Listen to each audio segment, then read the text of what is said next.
对方约了1点钟见面，走，出发。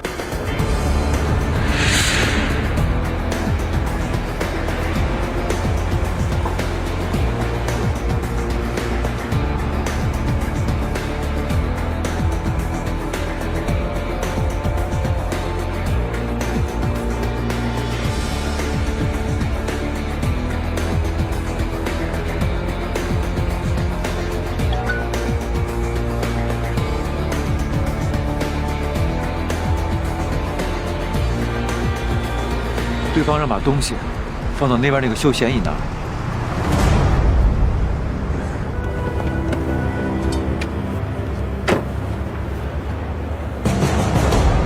盯紧那个休闲椅。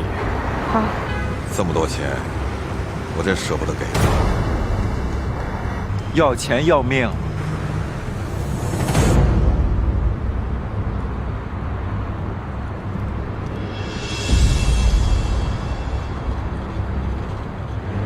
绑架齐慧茹的就是这个人，叫顾辉煌。没错，就是他。走。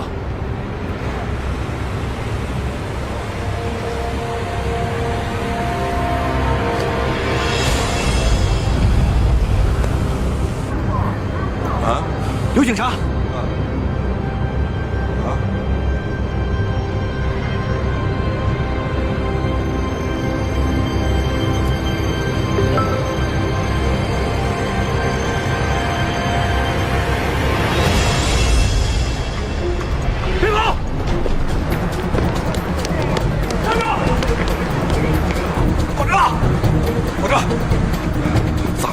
我看见刘洪涛刘警官了，走，赶紧走，走走。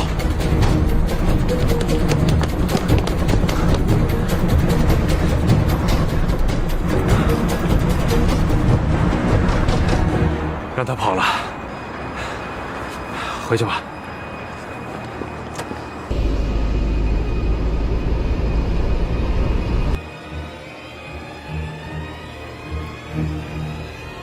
多谢你救了我。现在事儿还没完，留着你还有用。老皮和李浩哲本以为事情马上就要完结，但发现警察也出现在交易现场。慌张逃离之后，两人特别担心贾明明的死会被人发现。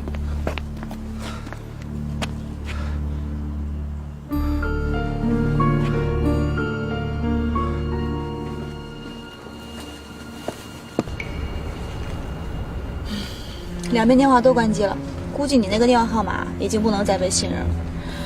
现在绑匪是谁？齐慧茹的上线又是谁？我们都没弄明白。今天来交易的这个人就是顾辉煌。然后呢？我们怎么办？你去顾辉煌家搜集1枚他的指纹，也送去鉴定科。我也要和红桃6相框的指纹做比对。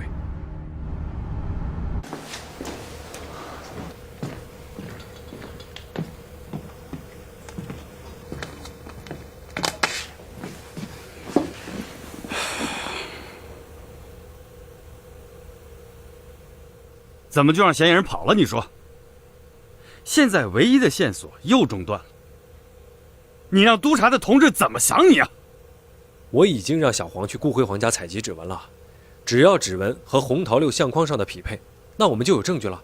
现在就等顾辉煌和郑喜的鉴定结果了。你抓紧时间吧。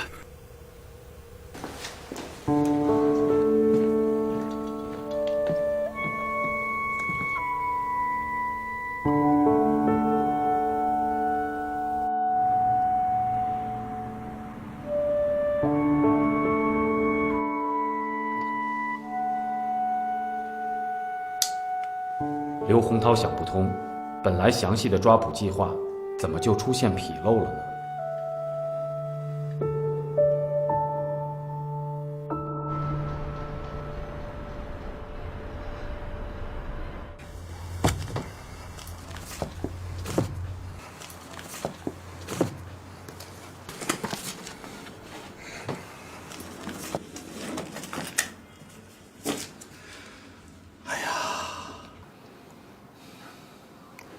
这么多钱，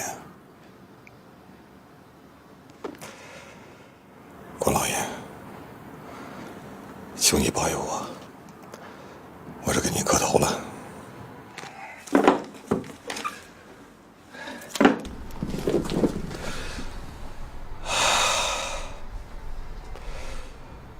刀子里边的鸭子，不能让它飞了。这钱是我的。别拜了，再拜，这些钱还是要给人家的。给他。要我说呀，咱就把这个钱给他分了。然后呢？然后该干嘛干嘛呀？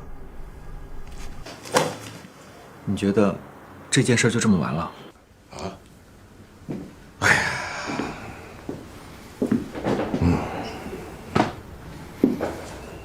要不咱拿着这笔钱呐，一块儿干点什么？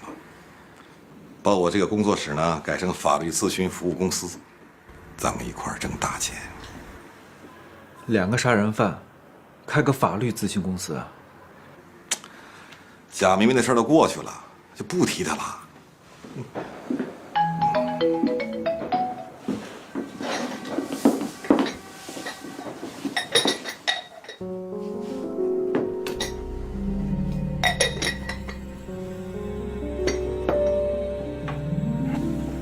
贾明明的事儿，不是你想不想，就能不想的。跟我要钱？哎呀，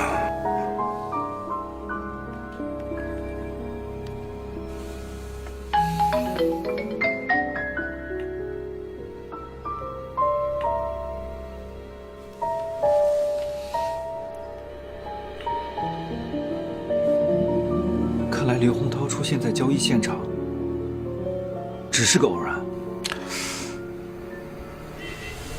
对了，浩哲，我想跟你商量点事儿。你别给我提钱啊！今天呢，我就是想跟钱睡一宿。随便。哎呀，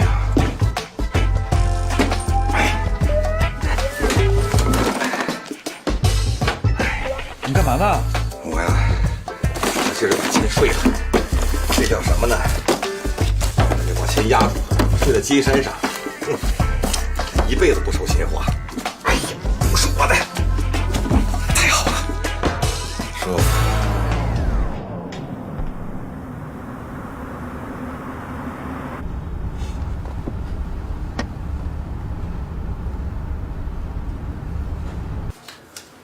哎。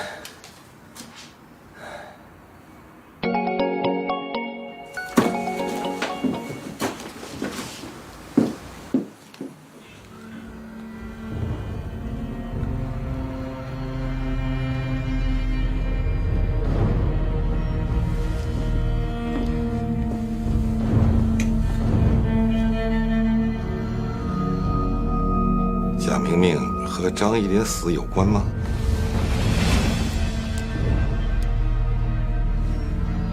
他说的这个人，就是刘洪涛让我持证的这个女人。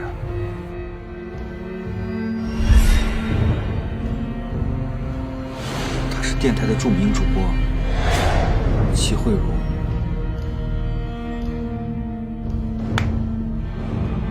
跟咱要钱的，就是这个女人。完了，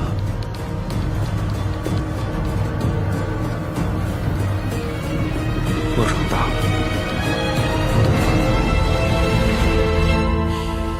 鉴定报告出来了，红桃六相框上发现的指纹不是郑喜。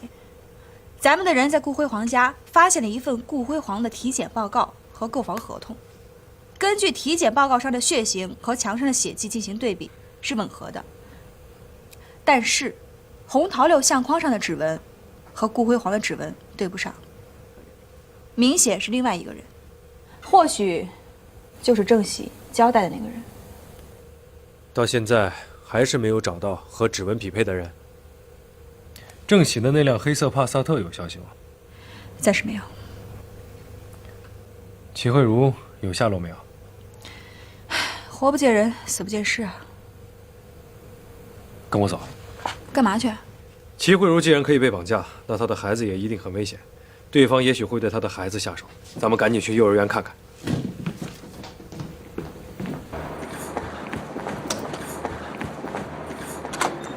哎，等一下，等一下。哦，老师您好，我想问一下，你们幼儿园是不是有一个叫齐贝贝的女孩？对呀，是的呀。但齐贝贝刚刚被接走。啊？接走了？什么时候接走的？被谁接走的？哎，就是刚刚上出租车那个孩子，就是贝贝。谢谢啊。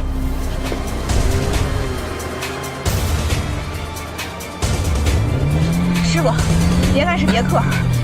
虽然车不怎么样，但你要相信我的车技，马上我就能把他拦下。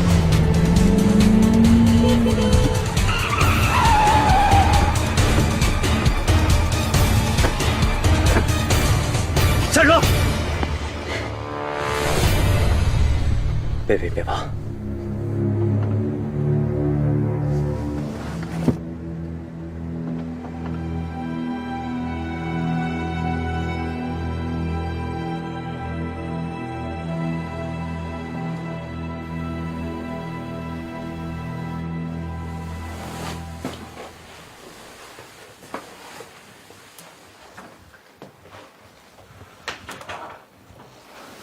坐。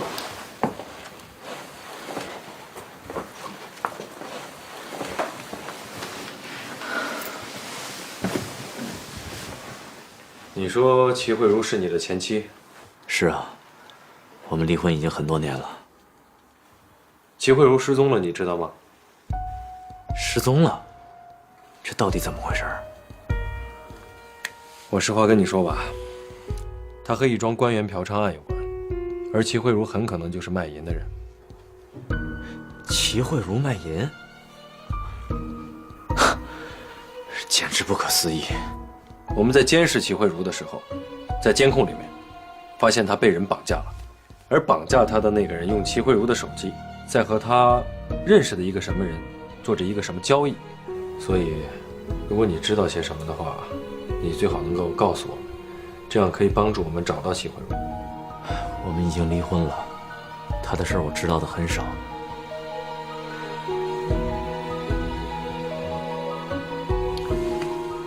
这个家你经常来吗？都离了，我还跑来干什么呀？那你有他的房门钥匙？没有，孩子那儿有一把。是谁让你去接孩子的？齐慧茹啊，她上午给我打电话，说今天周末她有事接不了孩子，让我来接。上午？你确定是上午吗？齐慧茹被绑架了，怎么可能给你打电话让你接孩子呢？哎呦，我骗你们干嘛？你们看，这儿有我们俩的通话记录。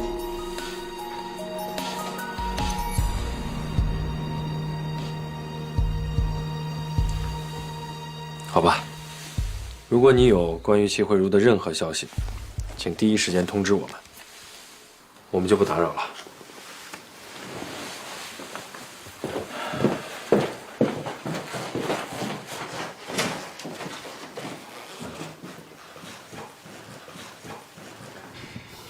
回局里吗？哪儿也不去，就在这等着。等着？什么意思？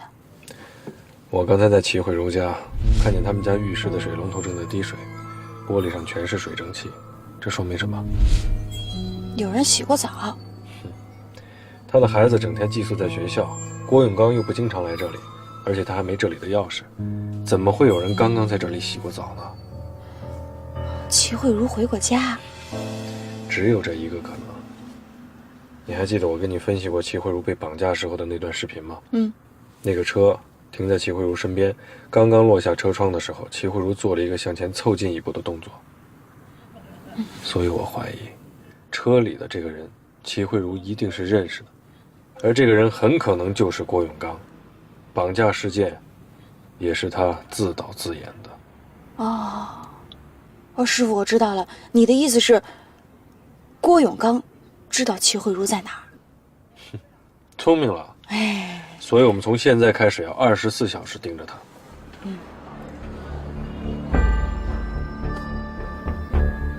不用24小时了。看，他来了。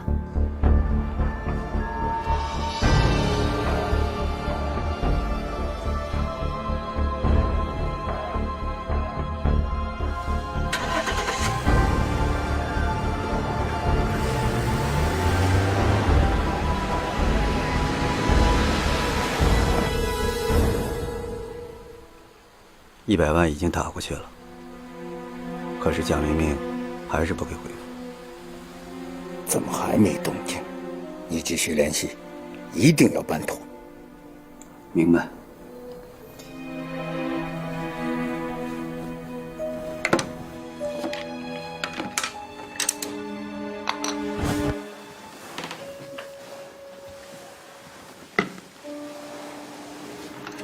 公安局找过你了。是吗？等这件事情结束了，我就带着你和孩子走，我们去一个没有人认识我们的地方，重新开始生活。以前的事就让它过去吧。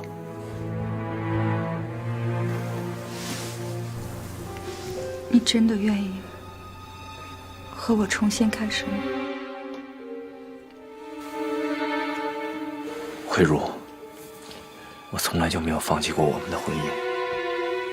你再坚持一段时间，我们马上就可以走了。记住，我都是为你和孩子好，所以你一定要老老实实按我说的去做啊！我听你的。好，快吃饭吧。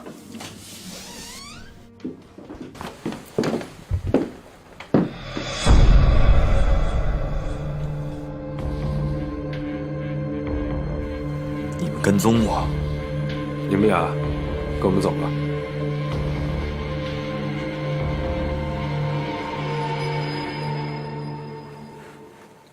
说吧，那天晚上在张艺林房间里的，是不是你？是我。那是谁给你介绍的生意？是怎么介绍的？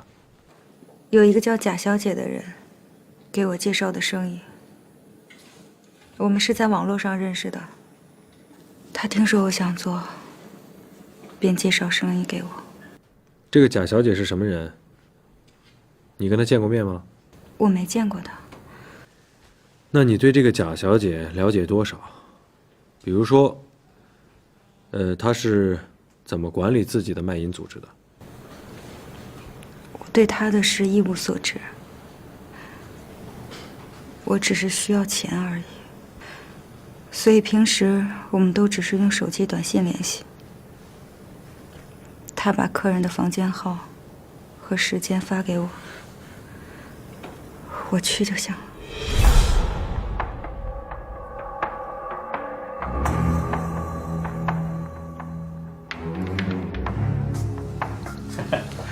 来，坐，就坐下聊聊天嘛，别紧张啊。你看我多放松啊！先把那外套脱了啊！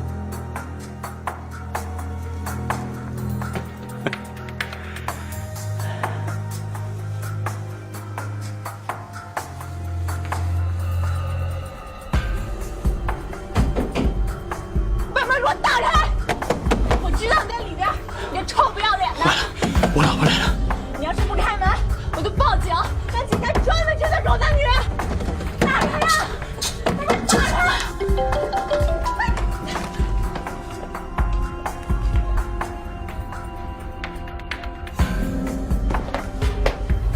我打开门，撞开他之后，就趁机跑了。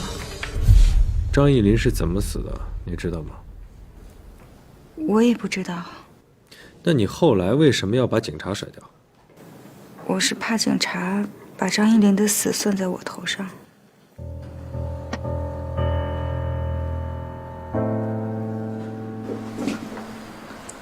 昨晚那个人又发短信了，他说咱们要搞不定那个女的，他就搞定咱们。你忘了，这是贾明明的手机，他说的是贾明明，跟咱没啥关系。他说的搞定，是不是要杀人啊？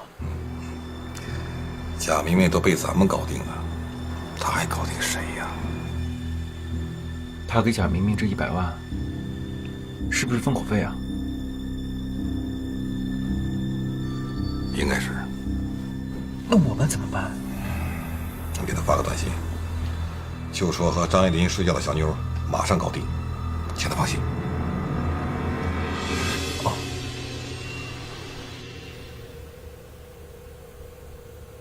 贾明明说那个女人很快就能搞定，让他尽快的把事情办好。我这100万可不想打水漂，只有堵住那个女人的嘴，我们的生意才可以尽快的进行下去。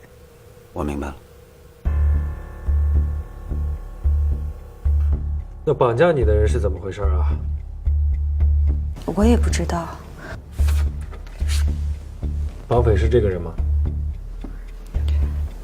我没注意，他用头套套住了我的头，我什么都看不到。但我能感觉到他拿走了我的手机。绑匪是怎么知道你的手机里面有贾小姐的联系方式？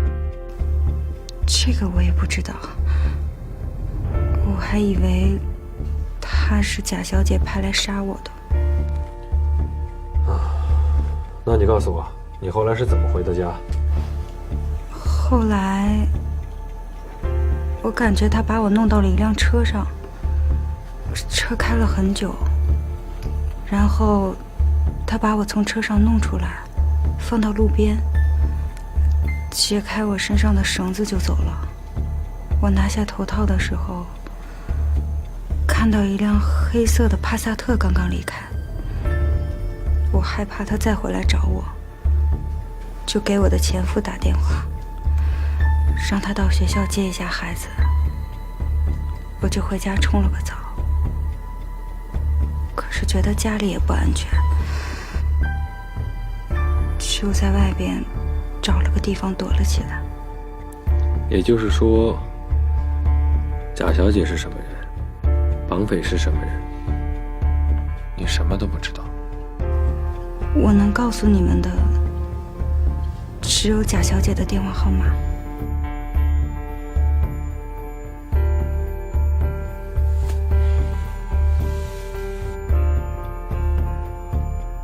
你是一个电台主播，为什么要去做这种事？可以不回答吗？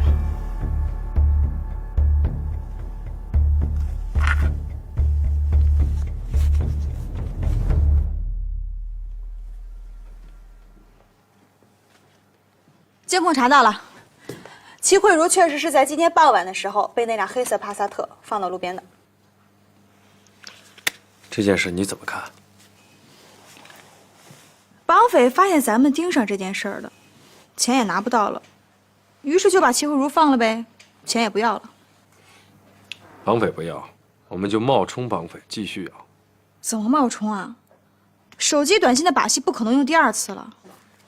我在想啊，交易为什么会失败，就是因为贾小姐没有按时出现在交易的现场。她为什么没出现呢？因为长椅上的人不是齐慧茹，而是一个她不认识的人，所以贾小姐就临时改变了主意。如果是齐慧茹亲自出马到现场交易，那说不定贾小姐现在已经坐在咱们审讯室里了。你的意思是让齐慧茹配合？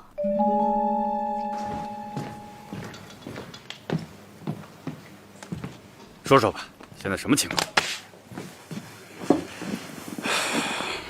这次抓贾明明的行动，估计是因为齐慧茹不在现场，让贾明明起了疑心，所以才失败的。我现在有个大胆的想法，继续让齐慧茹引出贾明明，然后我们顺藤摸瓜，进而找到洪涛六。行了，我知道了，这事你去办吧。我可以拒绝吗？为什么？该交代的我都交代了，你们要怎么处理，我都认。但我不想再跟那个贾小姐有任何关系了。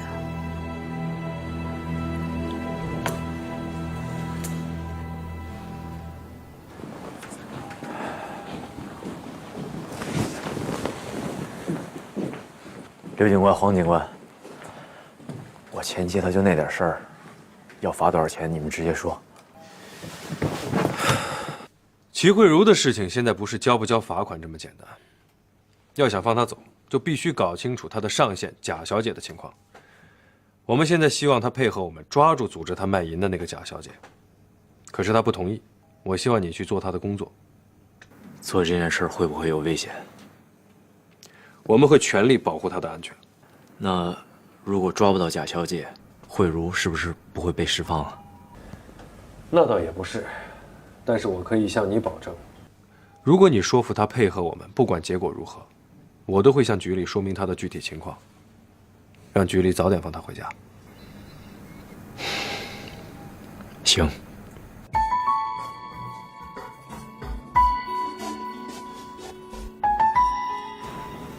孩子还好吗？好着呢，我带他去了游乐园，他都玩疯了。那就好。贝贝很久没有跟爸爸一块玩了。我知道，这些年我愧对了你，我很后悔。慧茹，等你完成任务了，咱们马上就走。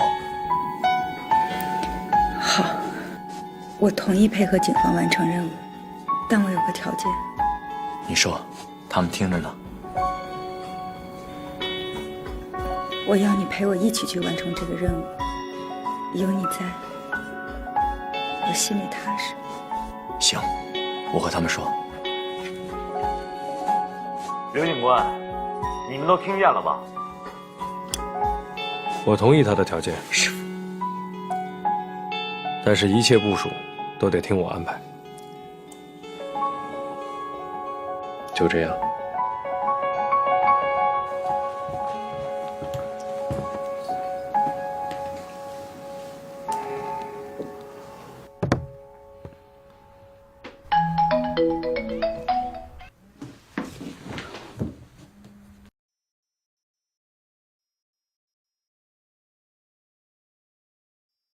那我们怎么办？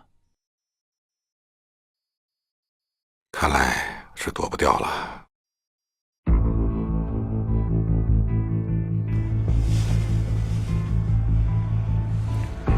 把这个戴在耳朵里，方便随时联系。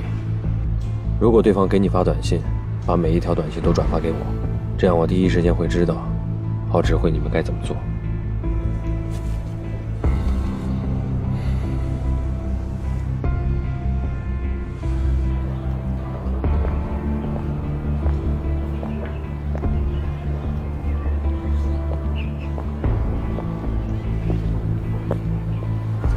给他们发一短信，就说我们已经到了。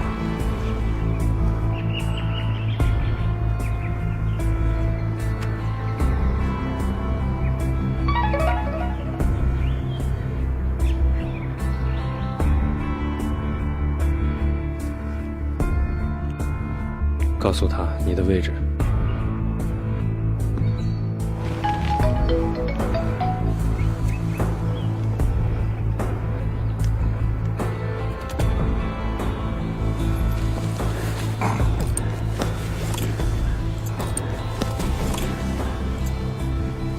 上次是我，这次该你了。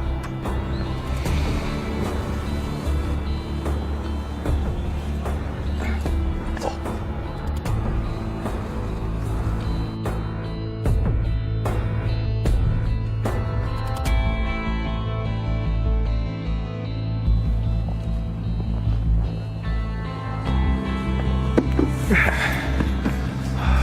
哎呀，这大半天的，怎么没看着人呢？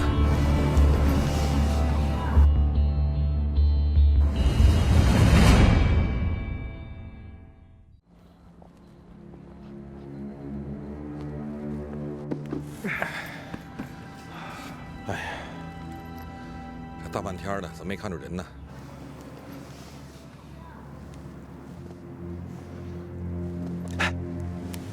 就那个女人。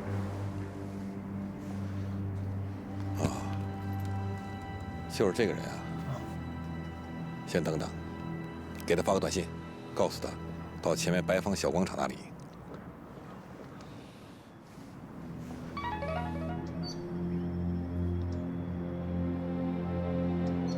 照他说的做。哎，师傅，他们要跑了。对方正在考察齐慧茹呢，咱们先别动。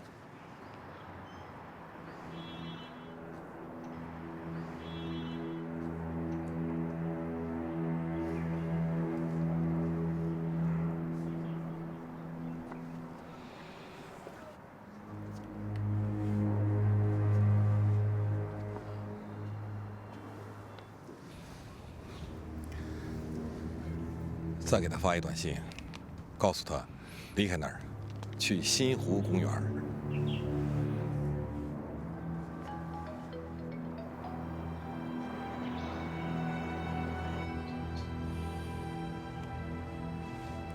现在上郭永刚的车，去新湖公园。他们要干嘛？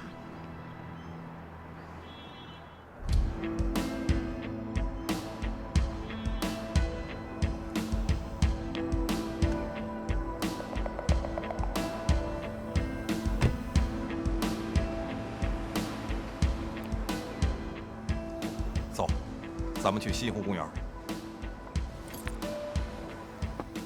刘洪涛抓洪桃六心切，没有及时和韩队长联系，后来发生了让他意想不到的事情。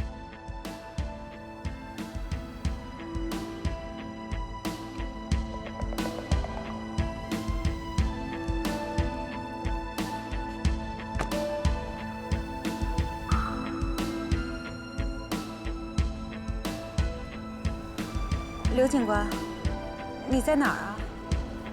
我现在应该怎么做？我们就在你身后不远的地方，给他发短信，说你已经到了，问他在哪里。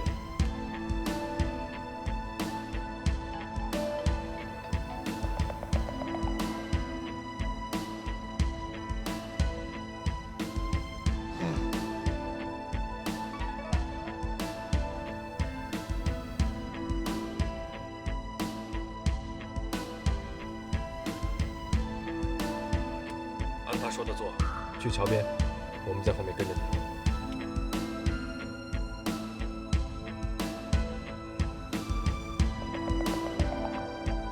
走，下车。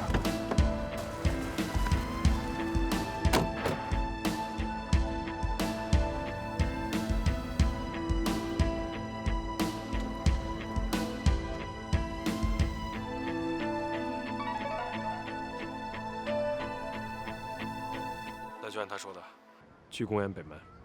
哎，公园北门太空旷了，跟紧了会被发现的。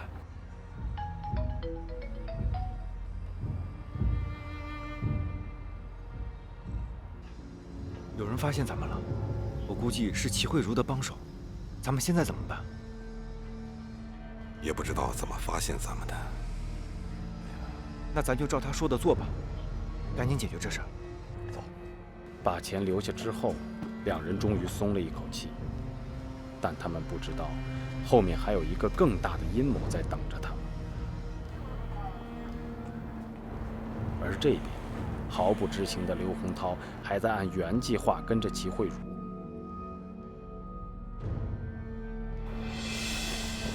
齐慧茹，齐慧茹，你听见了吗？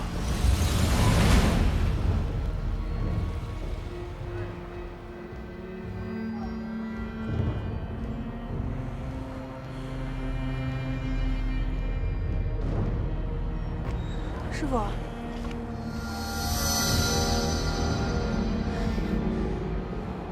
现在，刘洪涛才明白，事情远没有他想象的这么简单。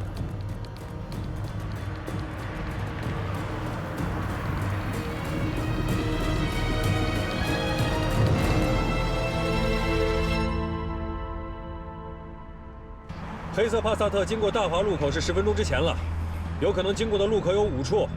按照顺序分别是西广路10字、安家堡10字、南楼村10字，还有柯家窑10字。先查这几个路口。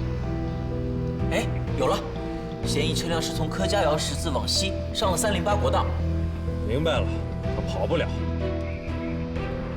小黄，你速去308国道拦截黑色帕萨特，我去另一个路口，以防万一。我担心他会用和上次一样的计谋，中途换车来误导我们。明白。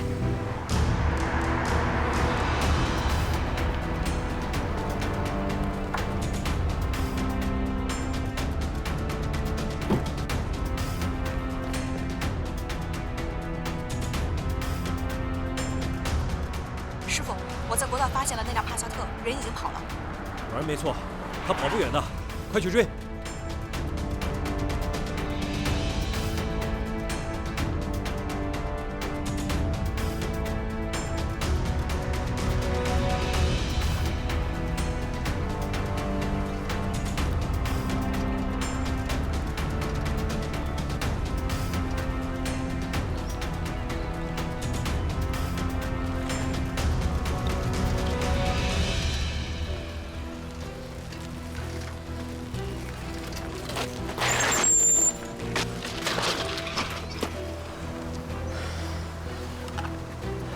蹬啊，使劲蹬啊！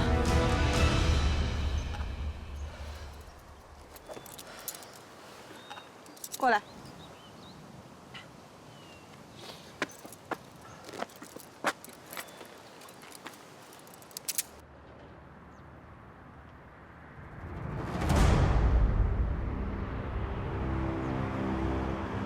停车！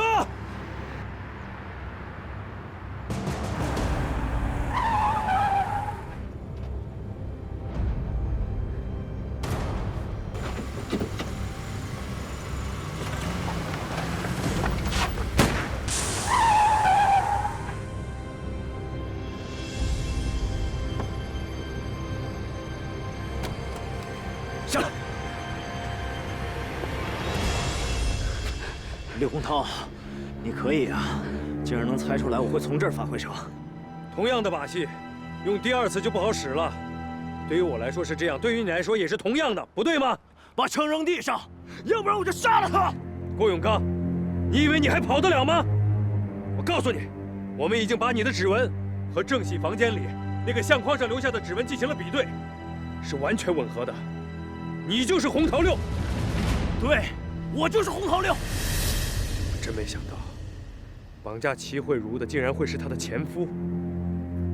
你就是利用我想抓住贾小姐的机会，让齐慧茹提出要求，让你参加我们抓捕贾小姐的行动。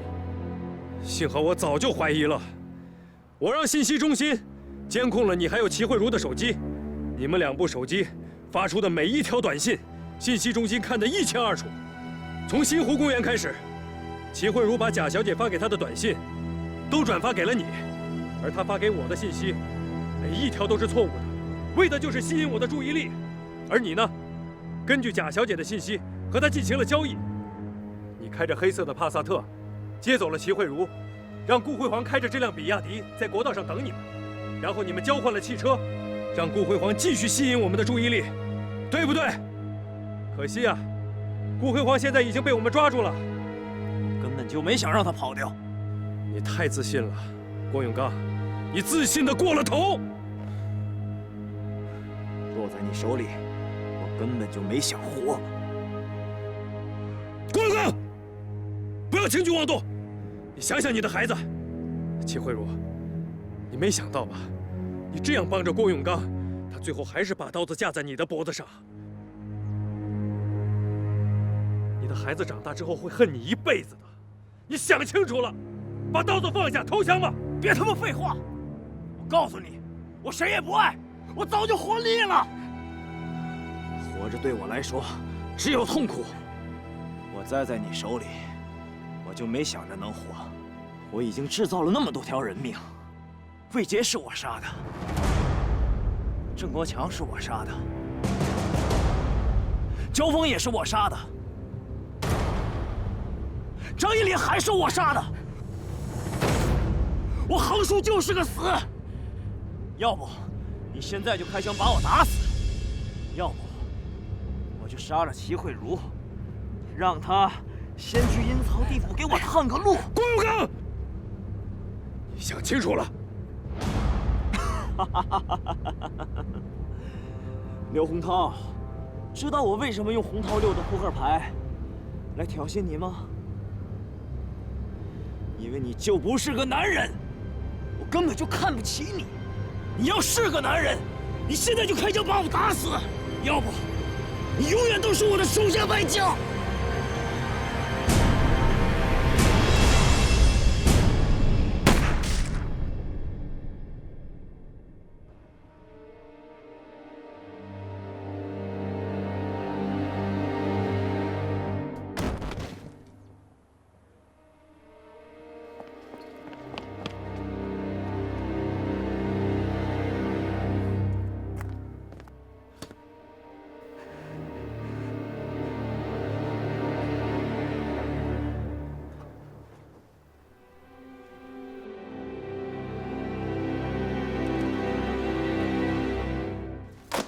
怎么不等支援你就开枪？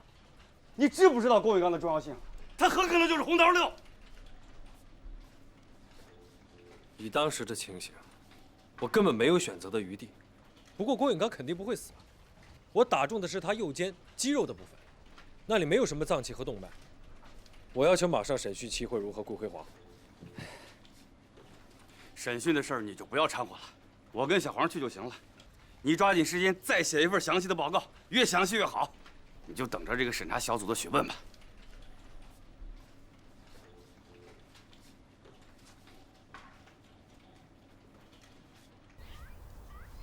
齐慧茹的事儿完了，但是给蒋明明发信息的那个人，那边怎么办？就说一切都办妥了，然后咱们就别太搭理他了。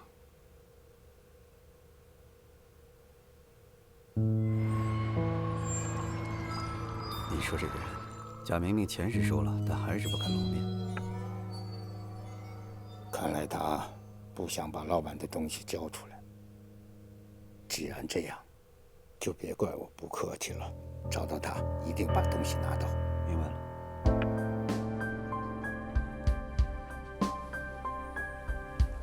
齐慧茹，说说郭有刚的事儿吧。他的事儿要从我们结婚的第1年开始说起。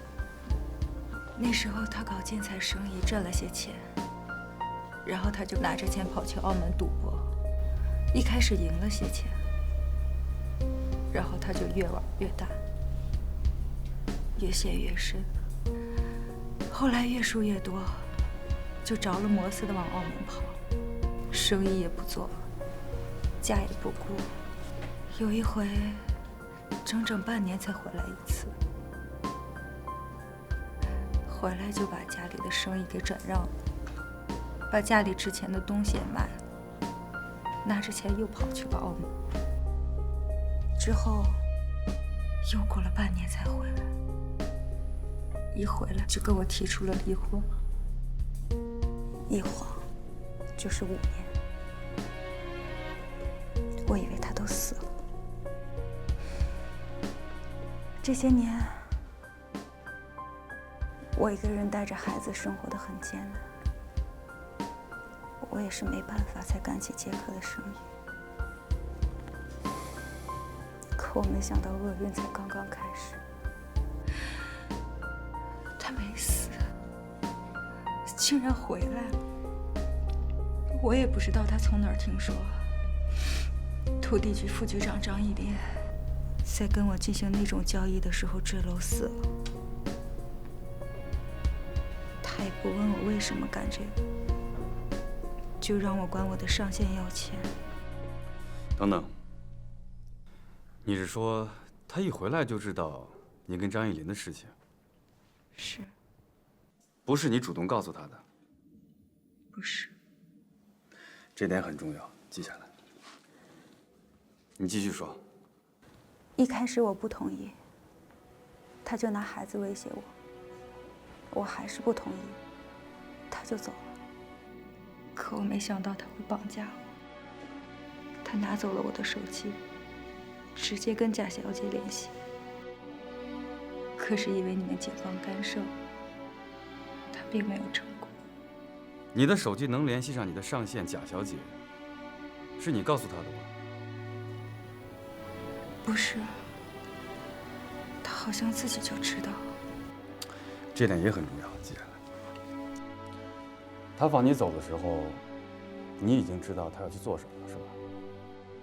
他说：“你们一定会利用我去抓贾小姐。”然后他就利用这次机会，拿到这笔钱，带着我跟孩子远走高飞，重新开始生活。我很傻很天真的相信了他的话，就答应帮他完成这次任务。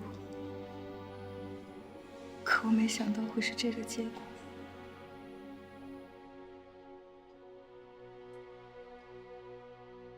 说说那天晚上他到你房间的事情。那晚1分钱都。前些年我让你赌。我在澳门赌钱输了一屁股的债，我原本想拿这20万去赌，要是赢了，就把20万还给公司。可是没几个小时，那20万就被我输光了。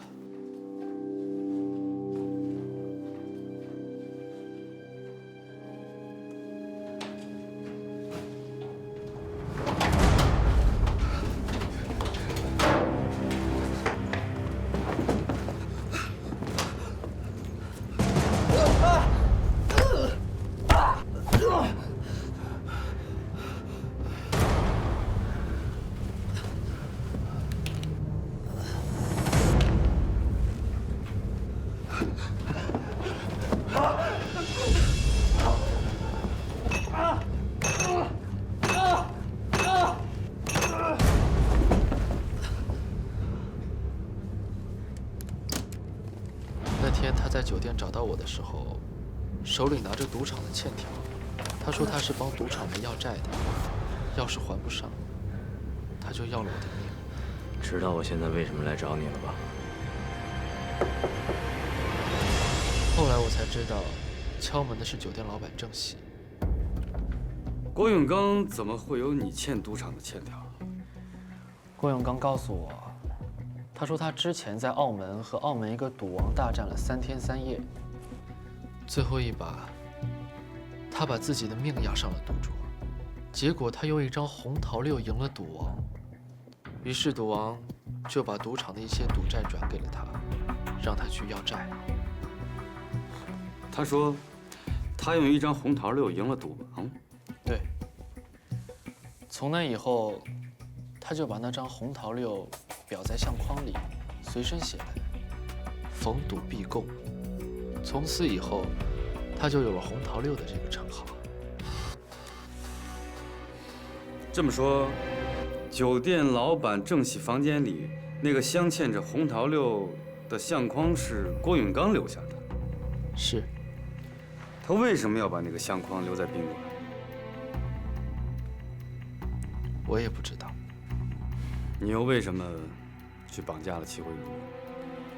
郭永刚告诉我，他说他知道我没钱还这笔赌债，他说他可以给我一个机会，让我帮他绑架一个人，要是成功了，他就可以帮我免去1半的债务。第2天我就按照他说的，开着伊兰特回城绑架了齐慧茹，然后把车开到了802乡道。他就开着郑喜的那辆黑色帕萨特过来，我把人交给他，然后我就开着雪佛兰来到了他给我藏好摩托车的地方。后来我就弃了车，开着摩托车跑了。这次给郭永刚提供比亚迪的还是你吧？是我，是他让我租一辆比亚迪，把车开到308国道，他就开着那辆黑色帕萨特过来。我跟他换了车，他就又原路返回。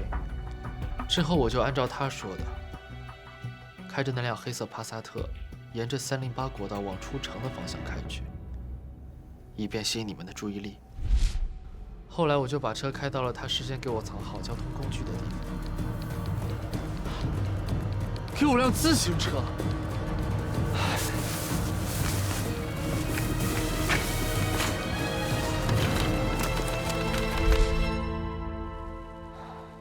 后面的事情，你们就都知道了。顾辉煌交代的情况和郑喜交代的情况基本吻合，可以肯定他们说的都是实话。整个计划都是郭永刚策划的。有一个问题，是谁把齐慧茹跟张玉林的事情告诉郭永刚的？郭永刚为什么偏偏在张玉林出事的时候来找齐慧茹？郭永刚到底是不是那个给张玉林发短信让他到窗户外面躲避的人？你这是3个问题。其实就是一个问题，真正的红桃六是谁？如果郭永刚醒不过来，恐怕没人能回答这个问题了。谁说没人能回答这个问题？还有我呢。师傅，你是红桃六？谁说非得是红桃六自己才能回答这个问题啊？不管红桃六是一个人还是一个团伙，他的所作所为都是有他的目的的。郭永刚不惜冒险，为的就是要到那100万现金。如果说张义林是他设计害死的，然后再借着张义林死亡的事件向齐慧茹的上线要钱，这个逻辑不怎么立得住啊。你们想想，要钱的办法有很多种，直接录下张艺林和齐慧茹的性爱视频，就已经可以达到要钱的目的了。这不至于非得杀人才行啊，对不对？所以我认为，是有人故意引郭永刚入局。那你说真正的红桃六的目的是什么？红桃六真正的目的就是让我以为郭永刚就是真正的红桃六，最后逼我开枪打死他，造成无法挽回的失误。他的目的是想报复我。我在开枪打郭永刚的一瞬间，就全想明白了。为什么郭永刚会在酒店的房间里留下那个镶在相框里的红桃六扑克牌？按照顾辉煌的说法，那可是他的护身符啊，他一定不会大意到把这么重要的东西留在酒店的房间里。唯一的解释就是，他是故意留下来的，目的是引我入局。还有，绑架齐慧茹的那辆红色伊兰特，故意不遮挡号牌，也是为了让我们找到顾辉煌，能够查到顾辉煌曾经入住过的新庄的酒店。停车场那么多车他不偷，他偏偏要偷酒店老板郑喜的那辆黑色帕萨特。他的目的就是要让我们认为，酒店老板郑喜就是红桃六。如果说他绑架齐慧茹是为了向齐慧茹的上线要那100万现金，可是他却在偷郑喜的那辆黑色帕萨特的时候留下了30万现金，这说明他手上并不是没有钱。还有，按照郭永刚的聪明程度，他一定不会不知道我们会在齐慧茹的房间里发现齐慧茹曾经回来的痕迹。我和小黄本来打算开始24小时监控郭永刚，没想到我们前脚走，他后脚就去找齐慧茹。唯一的解释就是，他是故意让我们找到齐慧茹。如果说他是为了钱，那他完全可以在不惊动咱们警方的情况下，直接和齐慧茹和贾小姐完成交易，但是他却没有，他却故意留下线索，让我们抓到他们。我认为他的真实目的不是为了100万。还有，齐慧茹提出让郭永刚送她去交易现场，也是他们事先商量好的。他想让我认为，他就是挑衅我的红桃六。他最终的目的，就是逼我开枪杀死他。你是说他用自己的生命来报复你？准确的说，是有人在利用他的生命报复我。在郭永刚醒来之前，你的这些推测也只是推测。他背后如果有人，会是谁呢？谁会跟你有这么大的仇恨？这个我现在还没有想到，但是我有预感，这一定和贾小姐的那个卖淫组织有关。所以，找到贾小姐，弄清楚卖淫组织的前因后果，红桃六之谜一定会浮出水面的。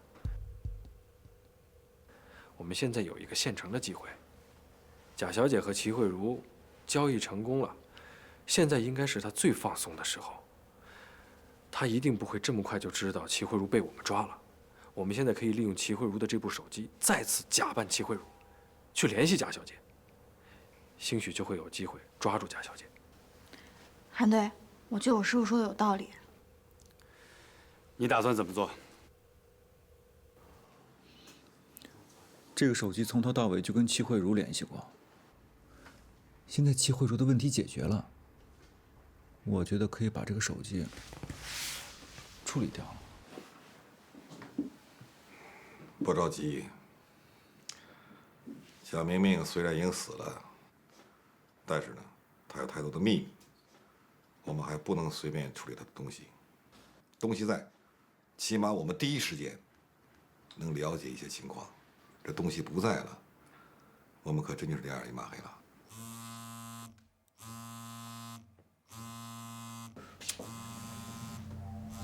这钱都给齐慧茹打过去了，他怎么还来电话呢？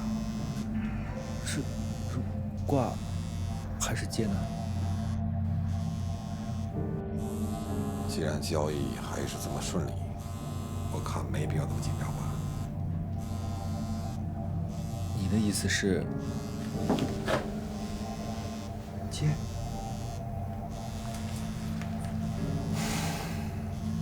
接。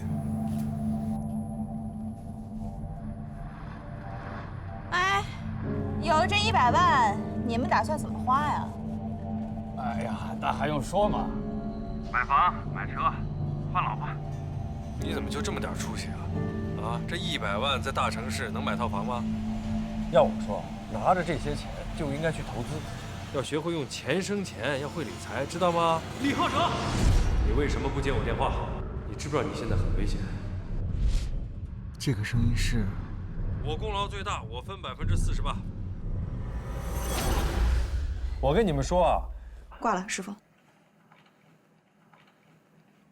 怎么样？定位到了吗？定位上了，限号在光明小区。这样，你和韩队留下来继续监控，我出去看看。好。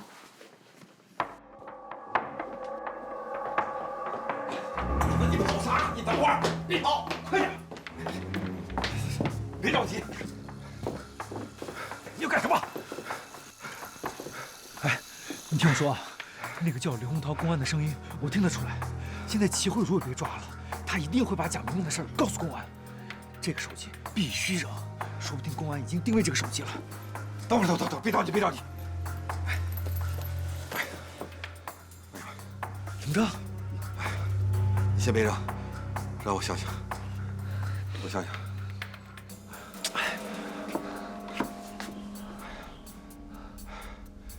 我想想。师傅，有情况。贾小姐那部手机正在通话中，在市中心大洋路附近移动。好的，明白了。你随时向我汇报目标的位置。好。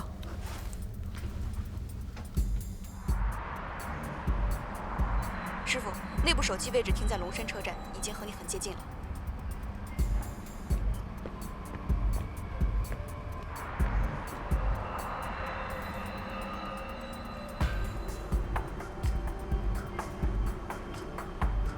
你好，我是警察，我可以看一下你的包吗？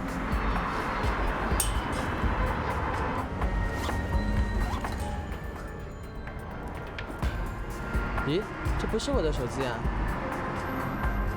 您拨的用户暂时无法接通，请稍后再拨。Sorry, the subscriber you dialed is not reachable.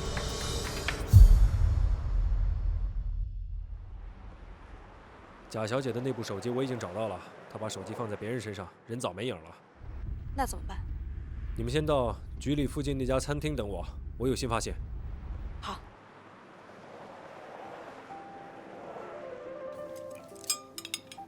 现在情况是这样的，那个手机上没有贾小姐的指纹，而且手机卡也是新买的无证卡，没有打进来的电话，也没有打出去的电话，只有几十条短信，而且这几条短信呢，也仅限于是和齐慧茹之间的联系。如果齐慧茹说的是真的，这个贾小姐是老鸨的话，那么我在想，这个贾小姐有可能跟不同的女性是使用不同的电话卡的。咱们得到的可能只是贾小姐跟齐慧茹之间联系的这个手机卡，但是有一点啊，如果这个手机真的是贾小姐的，那么她很有可能把这个手机卡的电话号码也告诉了别的人，对吧？别的人有可能就打了这个手机号码跟她联系，如果一旦这个手机接到电话，那就是重大线索。那我们不得24小时开机啊？所以你得通知政务室，给这个手机24小时充电，一直开着机。知道了。我在想，他们是怎么发现我们对手机定位的？会不会是我们3个人中某个人的声音，他听出来了？嗯。你这个想法很有意思啊，很有可能就是这样。郭永刚脱离危险期了。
你们打算怎么处理齐慧茹啊？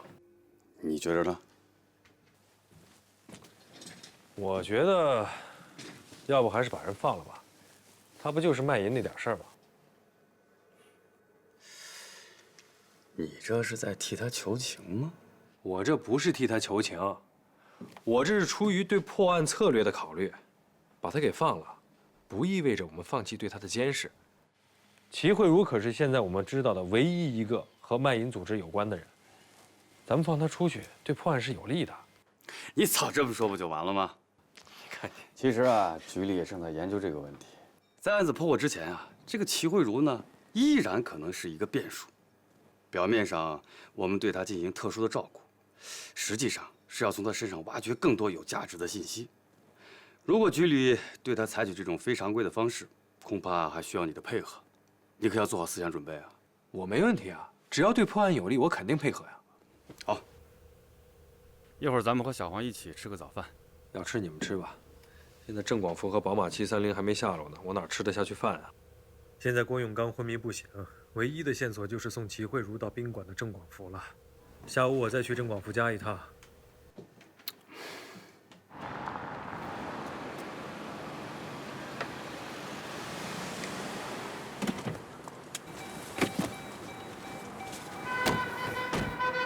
齐慧茹，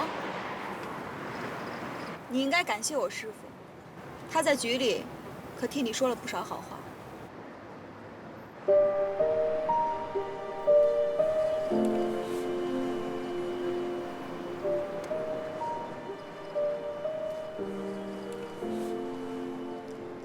刘警官，你不是一直想知道我这样一个电台主播为什么会做这种事情吗？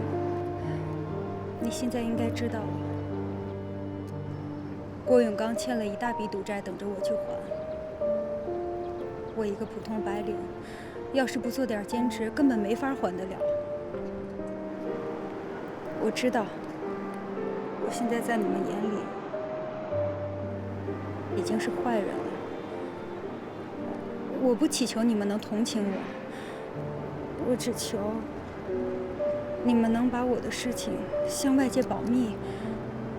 我不是怕人说我什么，我就是不想让外人在孩子面前说他有一个靠和男人睡觉挣钱的母亲。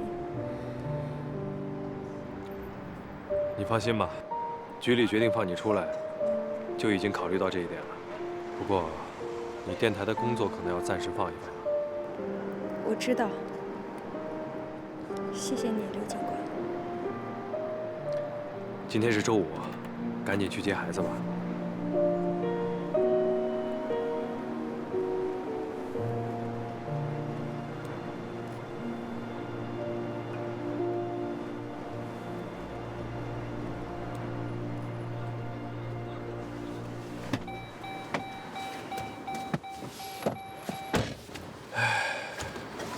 可惜了，可惜什么？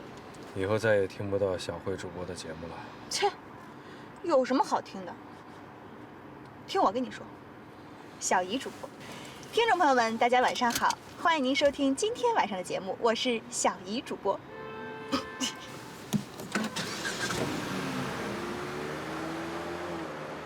先送你去局里，然后我去郑广福那儿。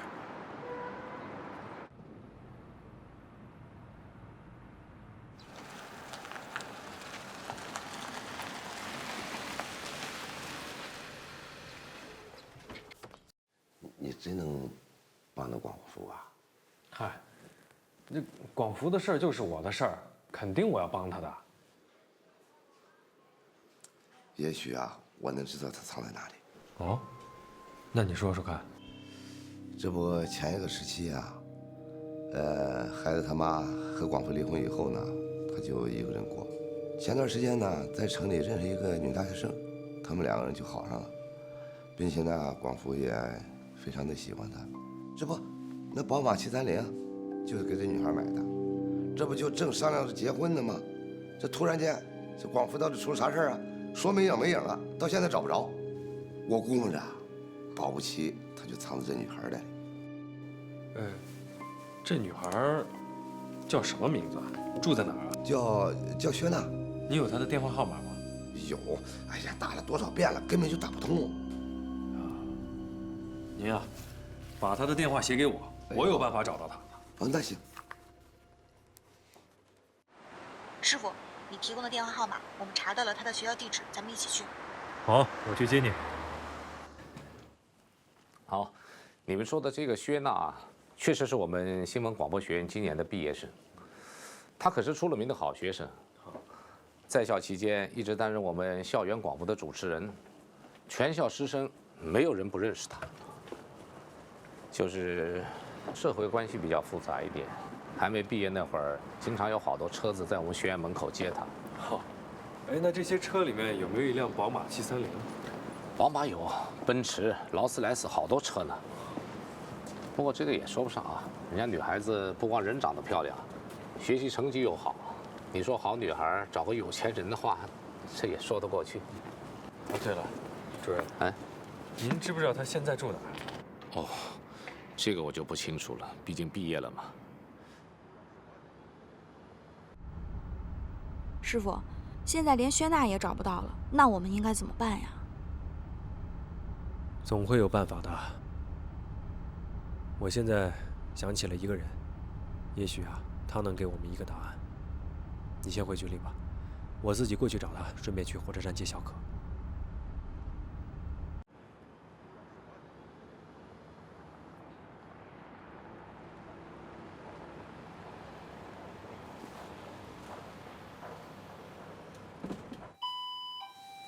谁呀？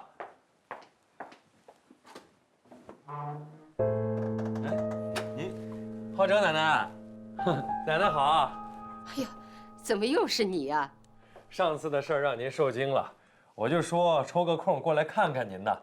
可是前阶段啊，工作太忙了，我给耽搁了。没事儿，那件事儿就算过去了。那你有事儿吗？我今天来找浩哲有点事儿。